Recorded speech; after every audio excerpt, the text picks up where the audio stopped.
The heat was a physical presence. It pressed down from a merciless, white-hot sky and rose in shimmering waves from the baked dirt of the main street.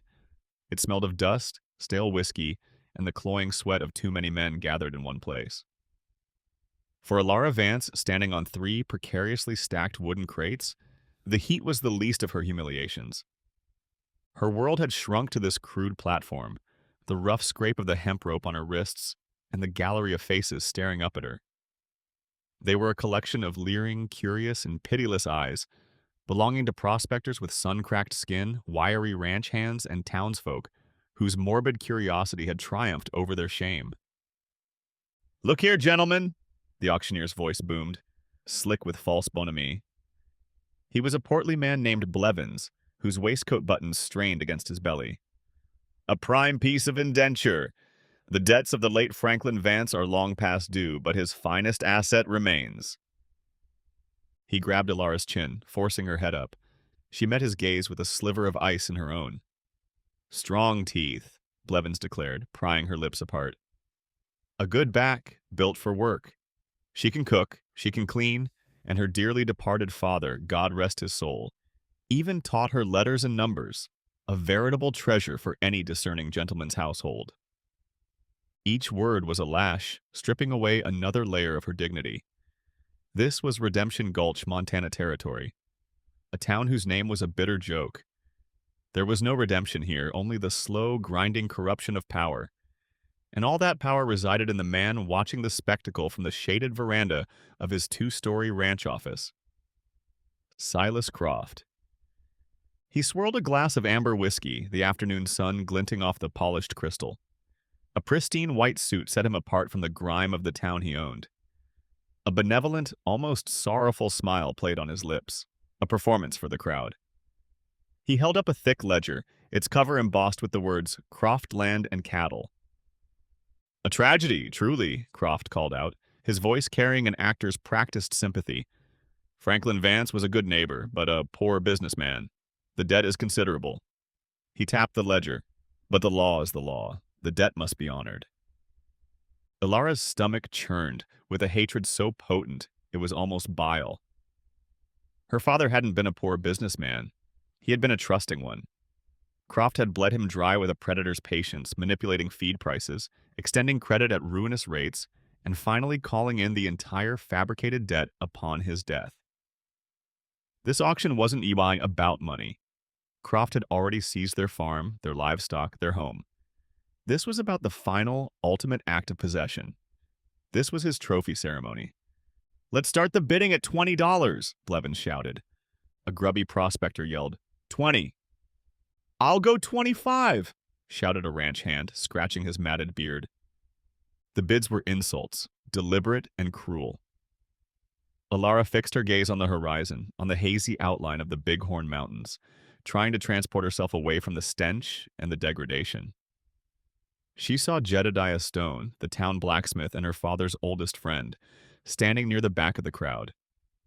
His face, usually ruddy and cheerful, was a knot of anguish and helplessness. He met her eyes wide for a fleeting second before shame forced his gaze to the dirt. He had a family. He couldn't act. No one could. Croft let the pathetic bidding continue for a few moments, savoring his power, letting Alara's humiliation steep in the oppressive heat. Finally, he raised a hand, a diamond ring flashing on his finger. The crowd fell silent in anticipation of the master's final word. He was about to make his token bid, the final nail in her father's coffin, and the legal seal on her servitude. He opened his mouth to speak. $100. The voice was not loud, but it cut through the thick air like a chilled knife. It was deep, calm, and utterly out of place. A silence fell over the street, deeper than the one Croft had commanded. The crowd, a single organism of grubby curiosity, turned and parted. He stood near the edge of the throng as if he had materialized from the dust itself. He was tall, dressed not in the flamboyant ceremonial wear of Plains dignitaries Alara had seen in books, but in practical, well-worn buckskins that spoke of long miles and hard living. His long black hair was tied back with a leather cord, adorned with a single glossy crow feather. His face was a mask of stoic indifference, his dark eyes missing nothing. They were fixed on Blevins, the auctioneer, ignoring Silas Croft completely. In his hand, he held a small but heavy-looking leather pouch. Croft's self-satisfied smile faltered, replaced by a flicker of stunned disbelief. A crow? Bidding at his auction? It was unthinkable, an insult of the highest order. "This ain't for his kind," a man muttered near the front, but the words died in his throat as the warrior's gaze swept over him for a fraction of a second. Croft recovered, his lips curling into a sneer of contempt. He would put this savage in his place. 110, he said, his voice hard. The crow warrior didn't even look at him. His eyes remained on the auction block. 200, he said, his voice still level. He loosened the drawstring on his pouch, and the unmistakable, brilliant glint of gold coins caught the sun. A collective gasp went through the crowd. This wasn't trinkets or government script. This was real gold. More wealth than most of these men would see in 5 years of backbreaking labor. Silas Croft's face, usually so composed, began to flush a dangerous, mottled red. This was no longer a transaction. It was a public challenge to his dominion. He had orchestrated this entire event to demonstrate his absolute power, and this interloper was turning it into a farce. 250, Croft barked, his voice losing its smooth veneer. The warrior finally turned his head, his gaze sweeping over Alara on the block. For the first time, their eyes met. She had expected to see pity, or worse, the same possessive lust she saw in the other men's faces. But she saw neither. She saw a deep, profound weariness, an ancient anger, and something else she couldn't name. A flicker of shared understanding, a recognition of injustice that transcended race and circumstance. He turned back to the auctioneer. $500, he stated, the words dropping like stones into a silent pond. In gold. He didn't wait for a response. With a flick of his wrist, he tossed the heavy leather pouch through the air. It landed on the auctioneer's podium with a solid, definitive thud. The sound of real weight, real power, echoed down the silent street. The amount was ludicrous. It was more than her father's farm was ever worth, let alone a single indenture contract. Silas Croft stood frozen on his veranda, his mouth slightly agape, his face a mask of apoplectic fury. He had been outbid, outmaneuvered, and publicly humiliated by a man he considered subhuman. The auctioneer, Blevins, stared at the pouch of gold as if it were a coiled rattlesnake. He looked at Croft, his eyes pleading for instruction, but Croft was speechless. The law, as Croft himself had so smugly stated, was the law. A bid had been made and paid. Blevins swallowed hard, his jowls quivering. Sold, he stammered, his voice a squeak. Sold to the crow. The aftermath was a blur of stunned silence and frantic whispers. The crowd, having witnessed the impossible, began to disperse, eager to dissect the day's events over warm beer in the saloon.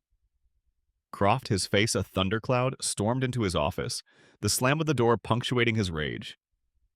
The warrior, Cale, moved with an unhurried grace. He stepped onto the platform, and Alara flinched as he drew a long, sheathed knife from his belt. A wave of fresh terror washed over her. Had she merely traded one master for another, more dangerous one? But he didn't even look at her face. He simply reached forward and with 2 quick, precise motions, sliced through the ropes binding her wrists. The hemp fell away, leaving angry red marks. Without a word, he sheathed his knife, turned, and began walking towards the livery stable. Alara stood frozen for a moment, rubbing the circulation back into her hands. She was free of the ropes, but 1,000 invisible ones still bound her. She followed him. It was the only choice she had. "Miss Vance." She stopped and turned. Sheriff Brody stood before her, his face a roadmap of regret and cheap whiskey. He wouldn't meet her eyes, focusing instead on a loose board on the saloon porch. "You best be careful," he mumbled. "You've made a powerful enemy today." He chanced to look at Cale's retreating back. "And I ain't sure you've found a friend." The warning, however pathetic, was genuine. She gave him a curt nod and hurried to catch up to the warrior. She found him in the cool dimness of the livery stable. He had already saddled 2 horses, a sturdy paint pony with intelligent eyes and a magnificent, powerful black stallion that seemed to crackle with barely contained energy.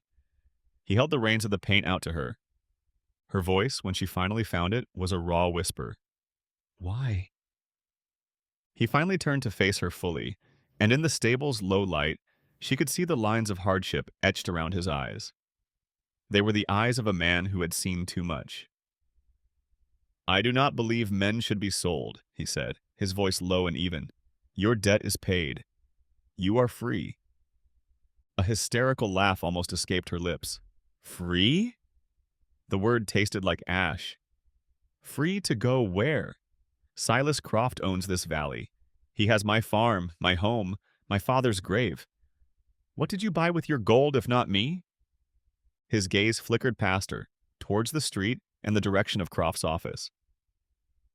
I bought his shame, Cale replied. It is a heavy price for a man like him. We must ride now. His pride will not let us leave this town in peace. He was right. As they led the horses out into the harsh sunlight, two of Croft's hired thugs emerged from the alley beside the saloon. They were brutish men, their hands hovering near the pistols on their hips. Mr. Croft wants a word, the larger one growled. Cale's reaction was like lightning striking from a clear sky.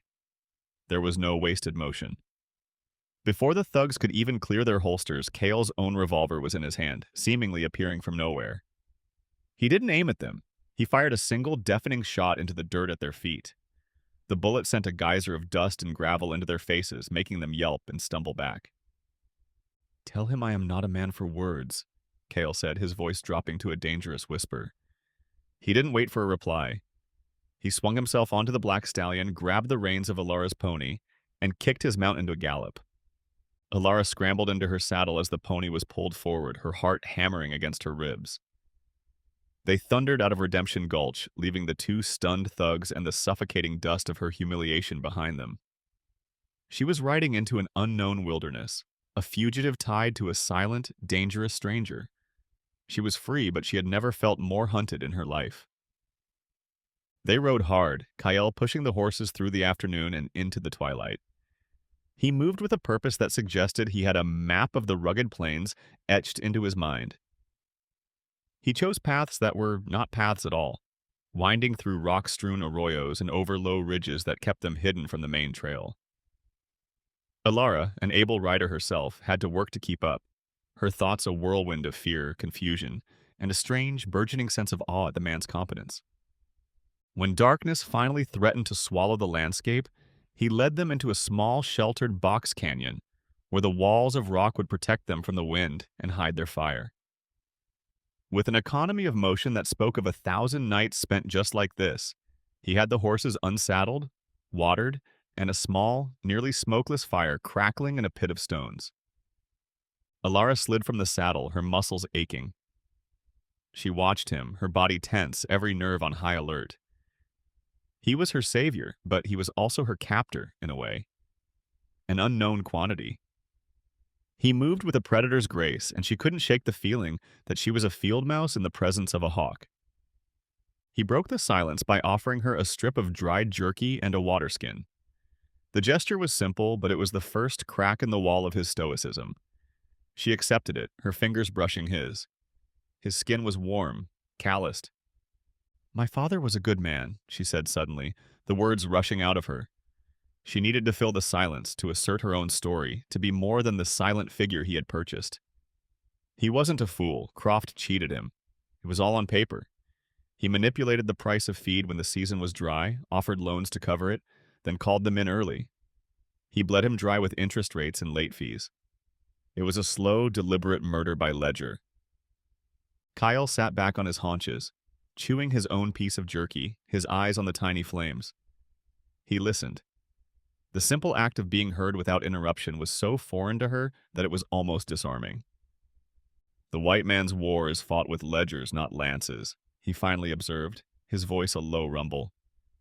My people have learned this lesson through much sorrow. A sliver of curiosity pierced through her fear.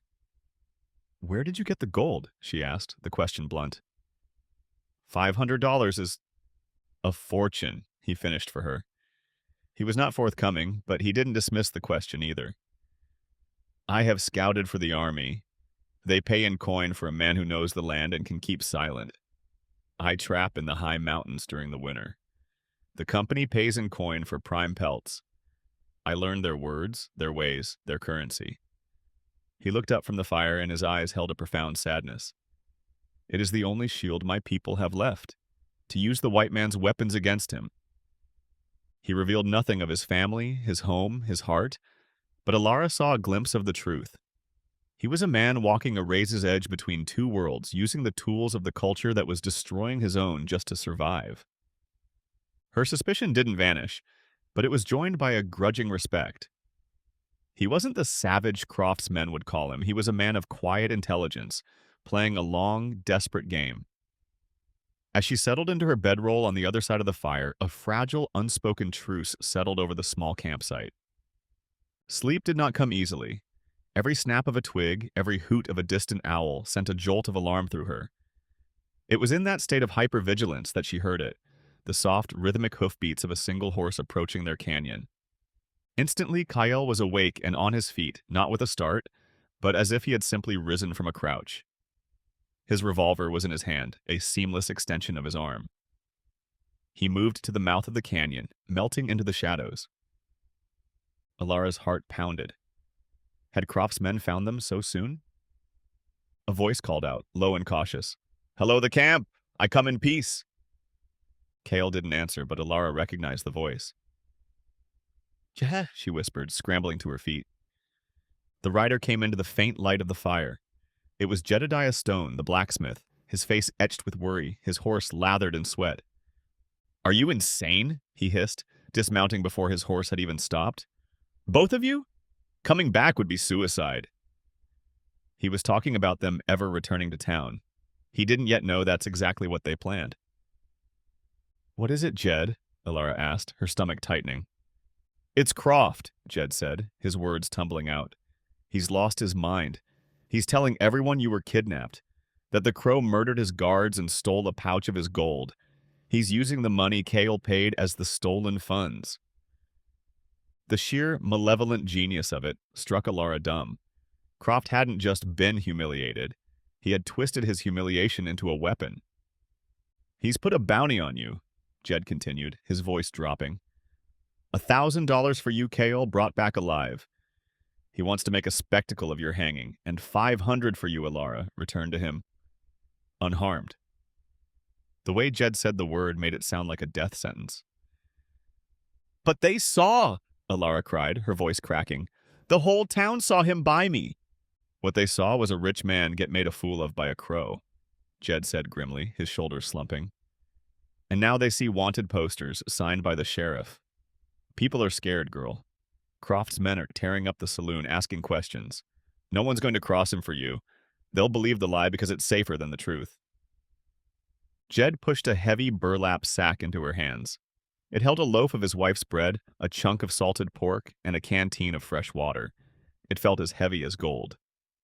"Your father was my friend," he said, his voice thick with emotion. "He would want me to do this, but I can't do more. I have a wife, children. You have to ride, and you have to ride far. Don't ever come back." He mounted his horse and, with a last sorrowful look, melted back into the night. The fragile sense of freedom Alara had felt was gone, replaced by the cold, hard reality of her situation. She was no longer just a woman who had escaped a terrible fate. She was a wanted fugitive, and her savior was a wanted murderer. Croft wasn't just hunting them, he was poisoning the very world against them. She looked at Kael. His face, illuminated by the dying fire, was carved from stone. The fight was no longer about a single act of defiance at an auction. Silas Croft had declared war. The next few days were a lesson in a world Alara had only ever seen from a distance. The vast, empty spaces on the map became a living, breathing entity under Kael's guidance. He was a master of the wilderness. He taught her how to find north by the moss on the trees, how to read the subtle signs of a game trail, how to distinguish the track of a deer from that of a wolf. He showed her how to move with the land, not against it, her footsteps falling silently on pine needles and packed earth.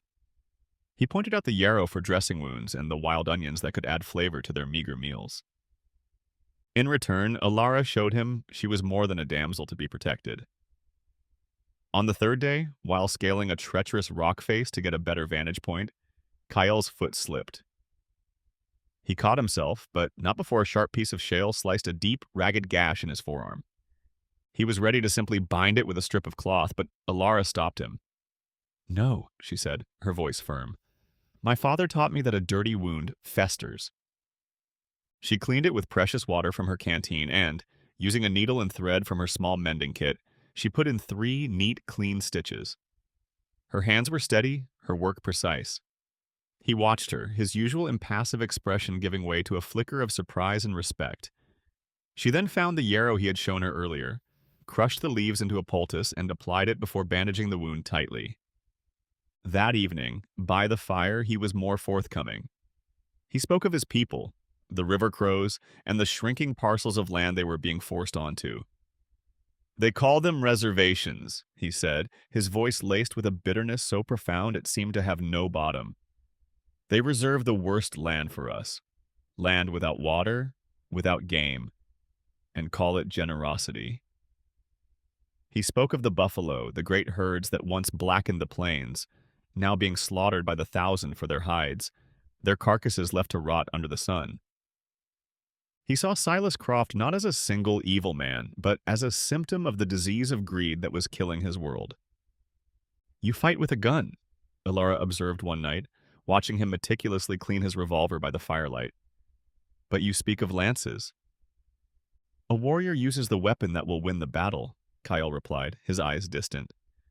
"My father's lance cannot stop a bullet from a high-powered rifle, and a rifle cannot stop a signature on a treaty that steals our land. My knowledge of their world, their language, their greed, that is my weapon now." Their relationship was changing. The roles of rescuer and rescued were dissolving, replaced by a partnership forged in mutual dependency and growing respect. An unspoken affection, fragile and tentative, began to take root in the harsh soil of their shared predicament. The trail led them towards a narrow pass, a shortcut through a ridge of jagged hills.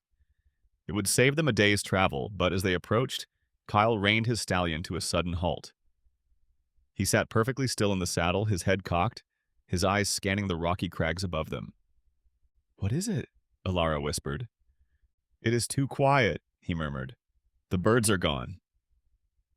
The words were barely out of his mouth when the world exploded. The sharp crack of a rifle shot echoed through the pass, and a chip of rock exploded from the cliff face, inches from Alara's head. "Down!" Kale roared. He launched himself from his horse, grabbing Alara and pulling her down with him. They tumbled behind a cluster of large boulders as more shots rang out, kicking up dirt all around them. Alara's paint pony, struck in the chaos, screamed and went down. Pinned behind the rocks, Alara peered out. She could see them now, 4 figures nestled among the rocks high above.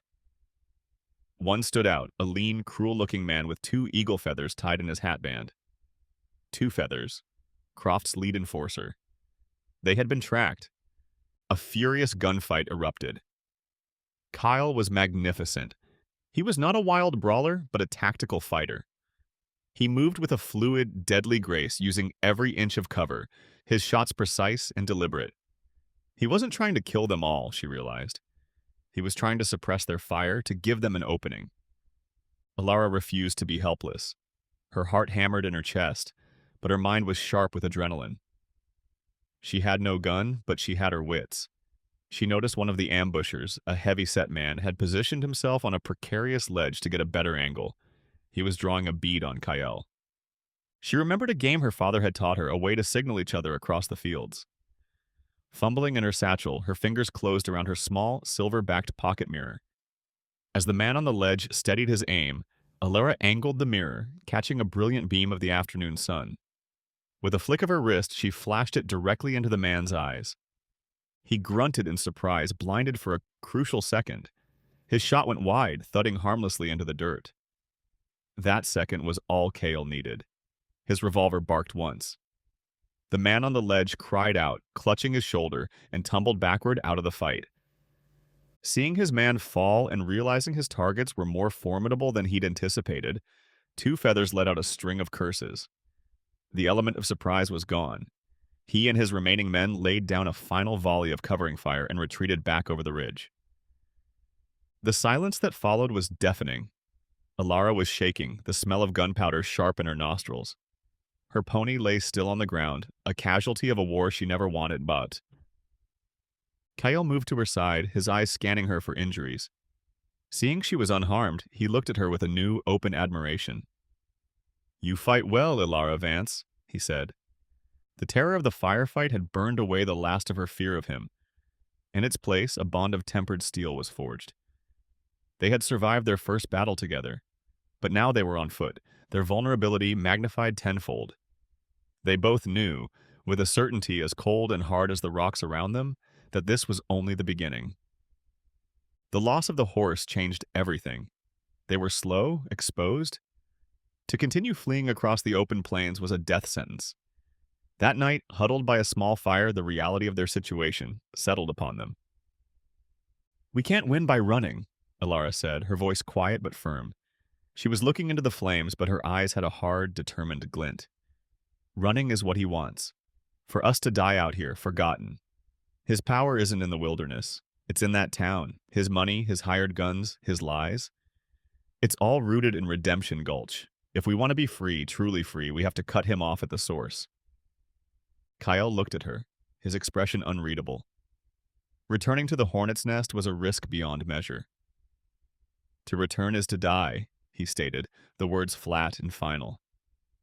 "To run is to die slower," she countered, meeting his gaze. "He will not stop hunting us. You know that. But he's arrogant. My father used to say that Croft documented every cent, every deal. He's a narcissist who loves to admire his own cleverness on paper. If I could get into his office, into his private ledgers, I know I could find proof of his fraud. The real numbers behind how he ruined my father. Something tangible, something that even a town as scared as Redemption Gulch can't ignore." Kyle was silent for a long time, considering her words. A direct assault was suicide, but what she proposed was different. It was a raid, a strike at the enemy's heart, using his own weapons, paper and ink, against him. It was a warrior's strategy cloaked in a woman's knowledge. He saw the wisdom in it, and the courage. "We will need help," he said at last. "I know a man," Alara replied, a flicker of hope in her eyes. "Jedediah Stone." Sneaking back into Redemption Gulch was like entering a ghost town of their own making. Every shadow seemed to hold a threat, every curtained window an enemy's eye. Kyle moved like a phantom, guiding Alara through darkened back alleys she hadn't known existed, his senses on high alert. They reached the blacksmith's forge long after midnight. The air was thick with the smells of cold iron, coal dust, and horse manure.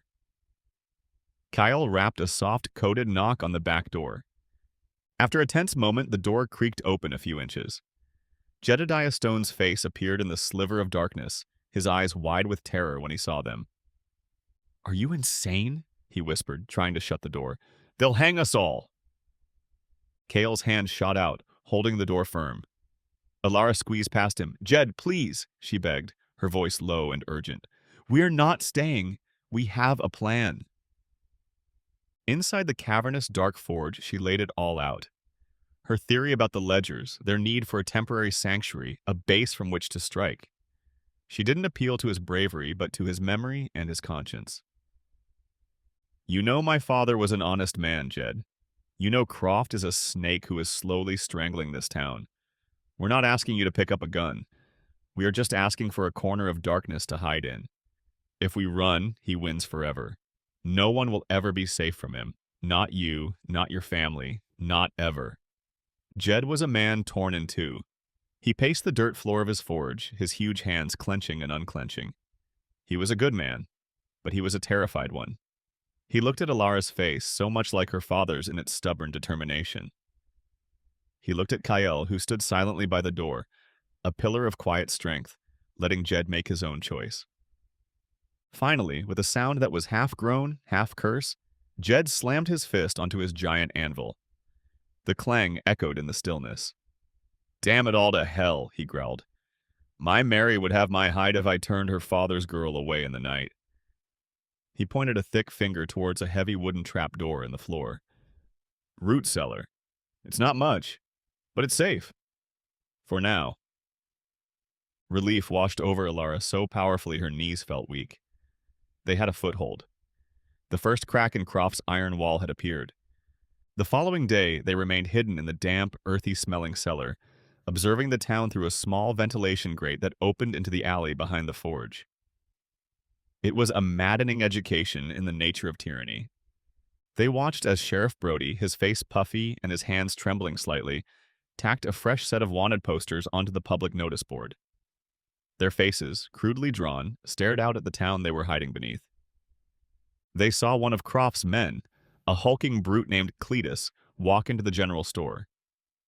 He gathered an armful of supplies, canned goods, a sack of flour, a bottle of whiskey, and walked out, tipping his hat to the proprietor with a mocking grin. The owner, a small, timid man named Miller, just nodded, his face pale, and went back to sweeping his stoop. The most galling spectacle was Croft himself. He rode his prize Palomino down the main street, the very picture of civic benevolence. He smiled and waved, his teeth impossibly white against his tanned skin. He stopped to give a piece of candy to a small girl, ruffling her hair while her mother curtsied and thanked him profusely. All the while, Two Feathers watched from the roof of the saloon, a rifle cradled in his arms, a silent, deadly promise of what happened to those who didn't show the proper gratitude. They heard the whispers from the alley. "Heard that Crow scalped a family up near the Milk River?" one man said to another. "It's a blessing Mr. Croft is protecting us." The poison had seeped deep into the town's groundwater. Alara felt a hot, helpless rage building inside her. These were her neighbors, the people she had shared festivals and funerals with. Now they looked at her wanted poster and saw not a girl they knew, but a criminal and a victim of a savage. Kyle watched, his face a grim mask. "Fear is a strong cage," he said softly. "They do not see the bars, so they think they are free." His words, born of a lifetime of seeing his own people slandered and subjugated, strengthened her resolve. They weren't just fighting for themselves anymore. They were fighting for the deluded souls trapped in Croft's gilded cage. Jed, proving his worth went far beyond shoeing horses, gave them a crucial piece of intelligence. "Doc Peterson," he'd whispered down to them. "He hates Croft as much as any man. Stitches up his thugs for free, and Croft still shortchanges him on his bill. The Doc's a man of science. He doesn't hold with bullies." That night, Alara risked leaving the cellar. Dressed in a heavy cloak and bonnet borrowed from Jed's wife, she slipped through the alleys to the small doctor's office at the edge of town. She needed laudanum. Croft's office was patrolled by two vicious hounds, and she had no intention of facing them without an advantage. Doc Peterson, a man with kind, tired eyes behind thick spectacles, nearly jumped out of his skin when she appeared at his back door. He tried to shoo her away, his voice a panicked whisper. Alara held her ground. "Doctor, please, I need your help." She didn't just ask for the drug, she appealed to his decency, reminding him of how he had tended to her mother in her final illness. "Silas Croft is a disease," she said, her voice impassioned. "A cancer on this town. You know it. We're trying to find the cure." The medical analogy struck a chord with the old doctor. He looked out his window at the darkened street, at the town he loved being slowly throttled. With a sigh of resignation, he went to his medical cabinet. He returned with a small bottle of laudanum and several thick slices of bacon from his larder. "Soak the bacon in this," he instructed. "It should give you an hour, maybe more." But then he leaned closer, his voice barely audible. "That's not all you'll need to know. Croft isn't just a rancher. He has a secret partner, a freight company out of Cheyenne. They smuggle new model rifles in crates marked mining equipment. That's how he keeps his men so well armed and intimidates the smaller ranchers into selling their land for pennies. The shipments arrive on the last Thursday of every month." Alara's mind reeled. This was a bombshell. It elevated Croft's crimes from local fraud to illegal arms trafficking, a federal offense. This was the kind of proof that even a corrupt sheriff couldn't ignore, not if U.S. Marshals got wind of it. She thanked the doctor, her heart pounding with a new, fierce hope. He simply nodded. Godspeed, child. Lance that boil. The root cellar was transformed into a war room. By the flickering light of a single lantern, Ilara, Kyle, and Jed laid out their plan. Tomorrow was the last Thursday of the month. It would be a two-pronged attack. The diversion is key, Jed said, his blacksmith's mind seeing the mechanics of the problem. I'll rig one of my customers' wagons, a busted axle pin. I'll send it rolling down the hill at the far end of town, right into the main water trough. The crash will be tremendous. It'll draw Brody and most of Croft's vultures away from the center of town. While they are distracted, we move, Kale said, his gaze fixed on a crude map of the town Ilara had drawn in the dirt.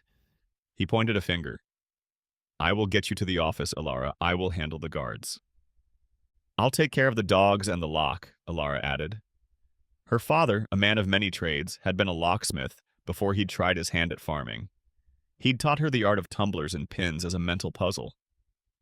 My target is the ledger, the one detailing the arms deals. And while you are in the office, Kale continued, his eyes meeting hers, I will go to the freight depot. I will intercept the shipment and secure the proof. A rifle from one of the crates. The plan was audacious, complex, and incredibly dangerous. A dozen things could go wrong. The timing had to be perfect. But as they looked at each other in the cramped, dark cellar, there was no fear. There was only the cold, sharp focus of hunters about to spring their trap. The air was electric with a shared purpose. They were no longer running. They were fighting back. The last Thursday of the month arrived with a tense, charged stillness. As dusk bled into night, Redemption Gulch settled into its usual routine, oblivious to the storm about to break. From the cellar grate, Ilara and Kale watched and waited. At precisely 9 o'clock, a piercing shout came from the far end of town, followed by the thunderous sound of a runaway wagon and a spectacular crash of splintering wood and gushing water. As Jed had predicted, chaos erupted. Men spilled out of the saloon. Sheriff Brody, looking flustered, rallied several of Croft's men, including the menacing figure of Two Feathers, and they all sprinted towards the commotion. Now, Kale whispered. They moved from the cellar into the night. Kyle was a creature of the shadows, flowing through the alleys with a silence that defied belief. Ilara followed in his wake, her heart a frantic drum against her ribs. They reached the back of Croft's property. A single guard was posted near the office, leaning against the fence, bored. Kyle circled around him like a wraith. Before the man could even register his presence, Kyle was on him. There was a swift, sharp movement, a muffled grunt, and the guard slumped to the ground, disarmed and unconscious. Two large, muscular hounds, a mix of wolf and something meaner, began to growl from within the fenced yard, their chains rattling. Ilara's hands trembled as she pulled the laudanum-soaked bacon from her satchel. She tossed the pieces over the fence. The dogs, driven by their gluttony, devoured the meat in seconds. Within a minute, their growling subsided into confused whimpers, followed by the soft thud of their bodies collapsing into a drugged sleep. They were at the back door of the office, the lion's den. The lock is yours, Kyle murmured, taking up a watch position, his revolver in hand, his eyes scanning the darkness. Ilara pulled out the set of slender metal picks her father had made for her years ago. Her hands were slick with sweat.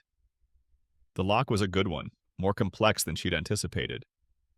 She worked by feel, her ears straining, translating the faint clicks of the tumblers into a mental map. Every distant shout from the diversion, every creak of a floorboard from a neighboring house, sent a fresh jolt of adrenaline through her. It felt like an eternity. Finally, after a last agonizing manipulation, there was a soft, beautiful click. The lock had given way. The door was open. The inside of Silas Croft's office smelled of leather, cigar smoke, and arrogance. Trophies of elk and bear stared down from the walls with glass eyes. A massive oak desk dominated the room, a throne for the man who ruled the town. Ilara quickly lit a small oil lamp, keeping the flame low. The room felt sacrilegious to be in, a violation of the town's most powerful man. She didn't waste time. She went straight to the desk, her fingers flying across its surface, searching for the telltale signs of a hidden compartment her father had told her all vain men favored. She found it, a false bottom in the main drawer. Her heart hammered as she lifted it. Inside lay two ledgers. One was the official ranch account book. The other was smaller, bound in black leather with no markings on the cover. Her hands shaking, she opened the black book. It was all there, a meticulous, coded record of his crimes. She quickly found the key to the code on the back page, a simple substitution cipher she broke in moments. There were the dates of the rifle shipments from the freight company in Cheyenne. The quantities, the payments made to a shell company. It was undeniable proof of illegal arms trafficking.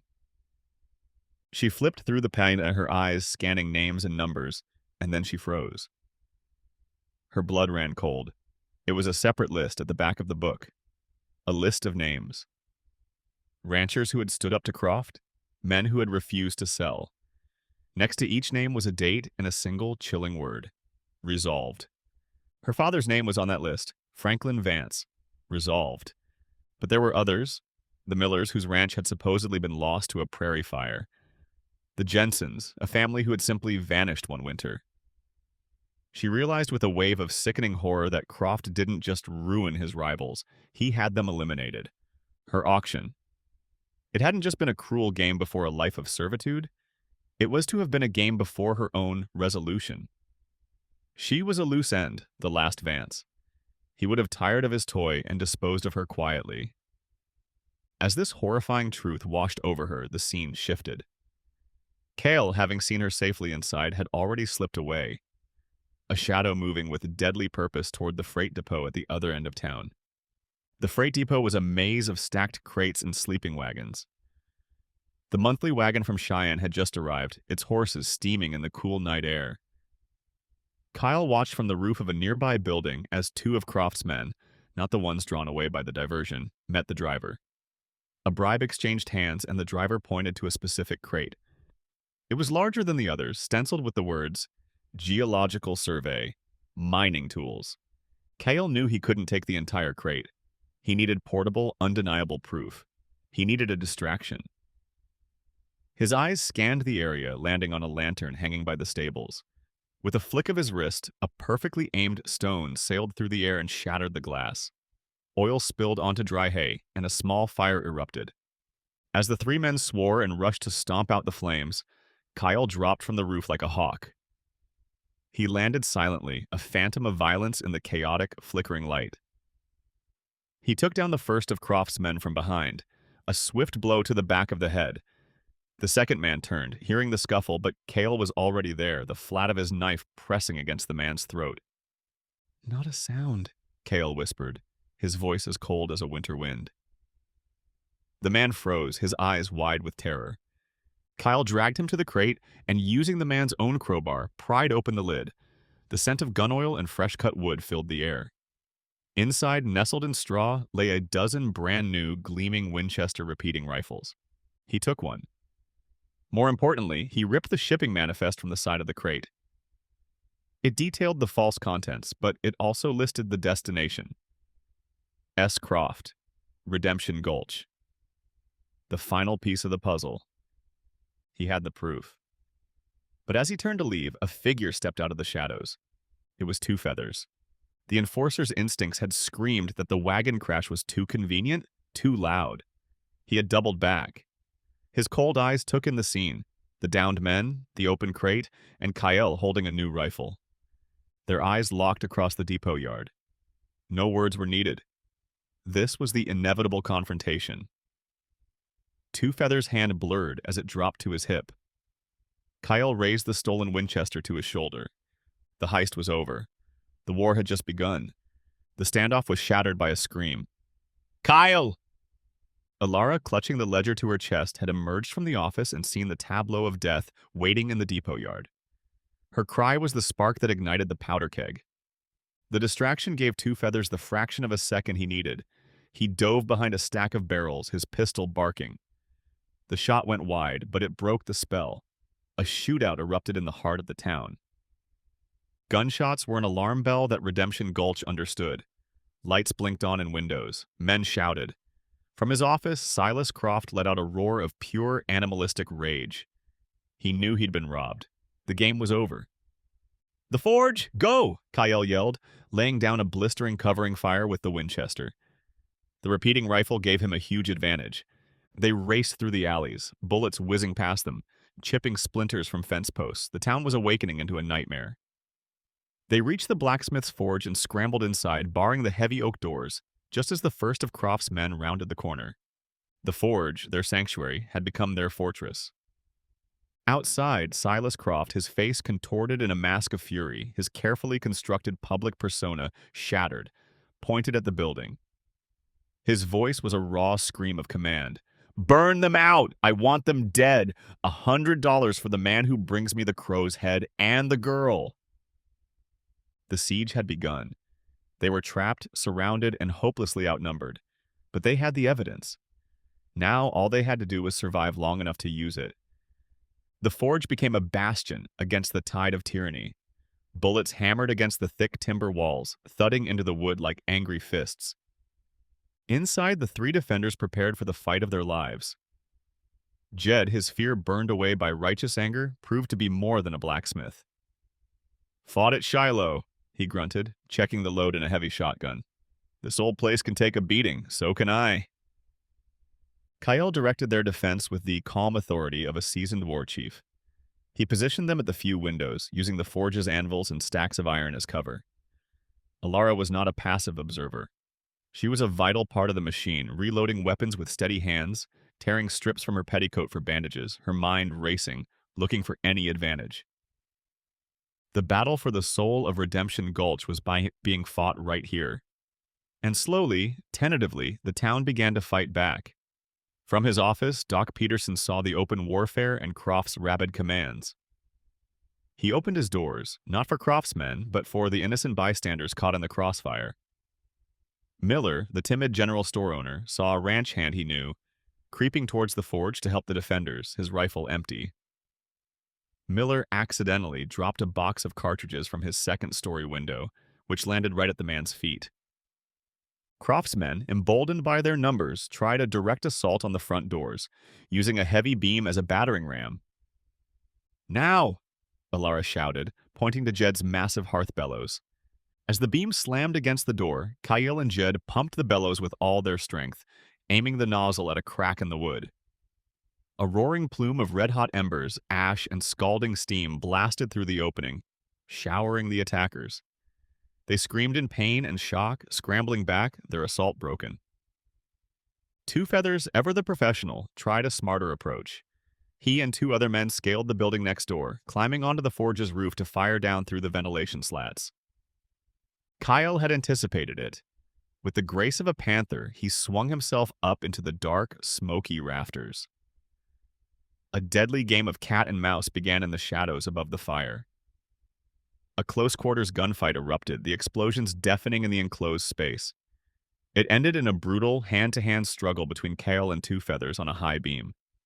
It was a fight of desperation and skill, but Kyle, driven by a righteous fury, finally gained the upper hand.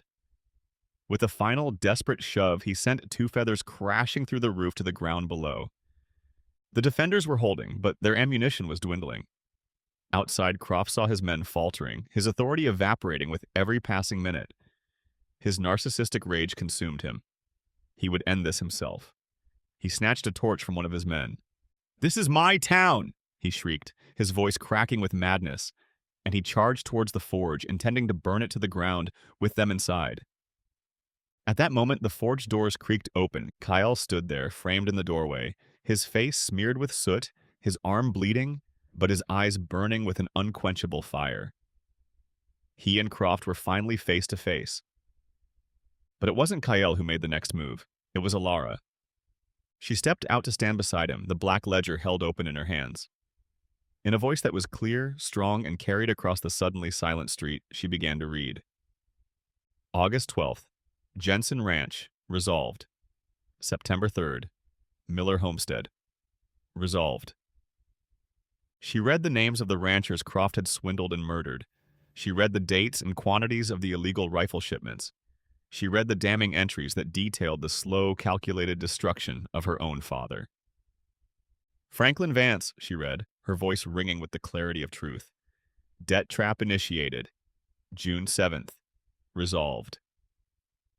The townspeople, who had gathered at a safe distance, listened in stunned horror. The truth delivered in the unwavering voice of the girl they had watched being sold like cattle was more devastating than any bullet. Sheriff Brody stood near Croft, his face ashen. He looked at the monster he had served, the man he had enabled through his cowardice.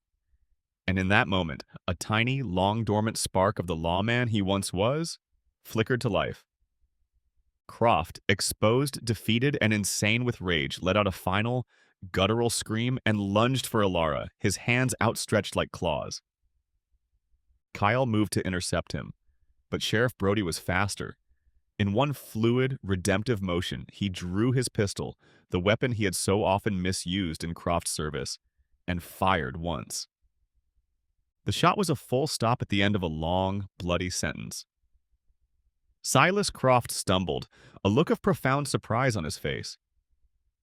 He collapsed into the dusty street, his reign of terror over. The morning sun rose on a town that felt like it was waking from a long, feverish nightmare. The air was acrid with the smell of smoke and spent gunpowder. Redemption Gulch was quiet, the silence of shock and rebirth.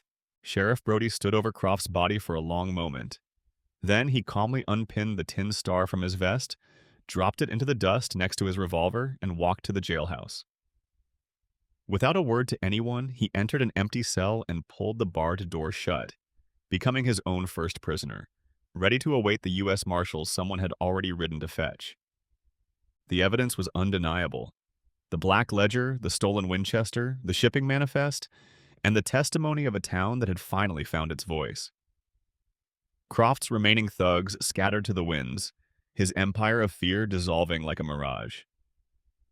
Jed, his arm in a sling expertly applied by Doc Peterson, found himself the de facto leader of a town that needed to heal. Alara and Kyle stood together on the small rise by the forge, watching the sun burn the last of the shadows from the valley. The exhaustion they felt was bone deep, but beneath it was a profound, quiet peace. The war was over. "What now?" Alara asked softly, the words carried away by the gentle breeze. Kyle looked at the vast expanse of the plains, then back at her. "The debt is paid," he said. The words meant something entirely different now.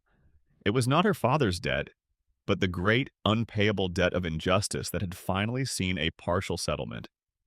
For the first time in a long time, he admitted, his voice barely a whisper, "I do not know. The path is not clear." The external battle was won, but the internal journey for both of them was just beginning. Weeks later, the grass was beginning to grow back in the patches scarred by the fighting. The town, under Jed's steady hand, was slowly finding its feet. The U.S. Marshals had come and gone, taking a statement from a cooperative ex-Sheriff Brody and the damning evidence of Croft's crimes. The bounty on Kale and Alara was officially nullified, their names cleared by the sworn testimony of an entire community.